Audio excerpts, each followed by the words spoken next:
Hi అండి. నమస్తే. ఈరోజు వీడియోలో నేను మీకు చూపించబోయే రెసిపీ చికెన్ పచ్చడి. ఈ చికెన్ పికిల్ని ఏ విధంగా తయారు చేయాలో చూపించబోతున్నాను. ముందుగా ఒక గిన్నెలోకి వాష్ చేసుకున్న చికెన్ని వేసుకోవాలి. ఇది అర కేజీ చికెన్ అండి. ఇప్పుడు ఒక కడాయిలో చికెన్ని వేసుకొని 1 టీ స్పూన్ ఉప్పు, హాఫ్ టీ స్పూన్ పసుపును వేసుకొని వాటర్ వస్తుంది కదండి చికెన్లో నుంచి, ఆ వాటర్ అంతా పూర్తిగా ఇంకిపోయే వరకు చికెన్ని ఉడికించుకోవాలి. మధ్య మధ్యలో కలుపుకుంటూ ఉడికించుకోవాలండి. ఈ విధంగా పూర్తిగా వాటర్ అంతా ఇంకిపోయిన తర్వాత ఒక ప్లేట్లోకి తీసుకోవాలి. ఇప్పుడు మసాలా కోసం ఒక ప్యాన్ పెట్టుకుని ఒక యాలక్కాయి, లవంగాలు 3, కొంచెం దాచిన చెక్క, జాపత్రి కొంచెం, అనాస పువ్వు, కొద్దిగా షాజీరా, ఒక బిర్యానీ ఆకు, మరాఠీ మొగ్గ ఒకటి, అన్నీ కొద్ది కొద్దిగా వేసుకోవాలండి. పావు టీ స్పూన్ గసగసాలు, 1 స్పూన్ ధనియాలు, 1 స్పూన్ ఆవాలు, పావు స్పూన్ మెంతులు వేసుకుని లో ఫ్లేమ్లో బాగా వేయించుకోవాలి. ఈ విధంగా ఫ్రై అయిన తర్వాత స్టవ్ ఆఫ్ చేసేసుకుని మిక్సీ పట్టుకోవాలి చల్లారిన తర్వాత. ఇప్పుడు ఒక ప్యాన్ పెట్టుకుని అర కేజీ చికెన్కి పావు కేజీ ఆయిల్ని వేసుకోవాలి.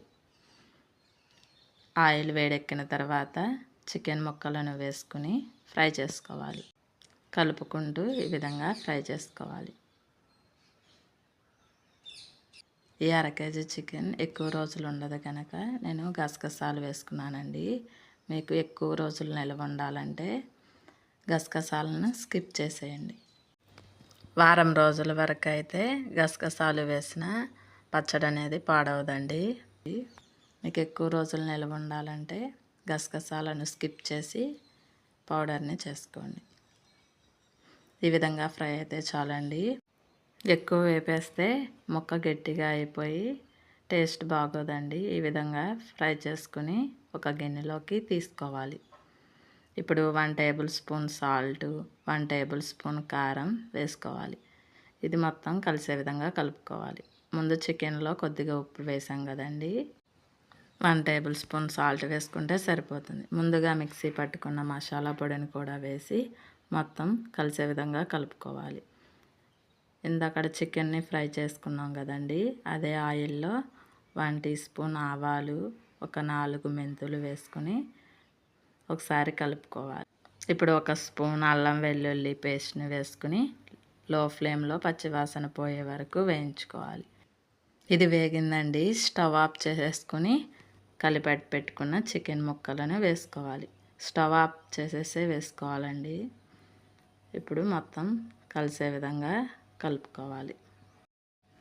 ఇది పూర్తిగా చల్లారాలండి. ఇది పూర్తిగా చల్లారిన తర్వాత నిమ్మకాయ రసం పోసుకోవాలి. ఇది చల్లారిపోయిందండి. ఇప్పుడు నిమ్మరసాన్ని వేసుకోవాలి. అర కేజీ చికెన్కి 3 టేబుల్ స్పూన్స్ వరకు నిమ్మరసాన్ని వేసుకుంటే సరిపోతుందండి.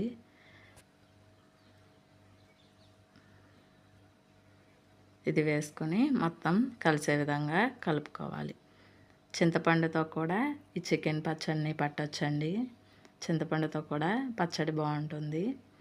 అంతేనండి, చికెన్ పచ్చడి రెడీ అయిపోయింది. ఈ వీడియో కనుక మీకు నచ్చినట్లయితే లైక్ చేయండి, షేర్ చేయండి అండ్ సబ్స్క్రైబ్ చేసుకోండి. ఈ రెసిపీని మీరు కూడా ట్రై చేసి మీకు ఎలా వచ్చిందో కామెంట్ చేయండి.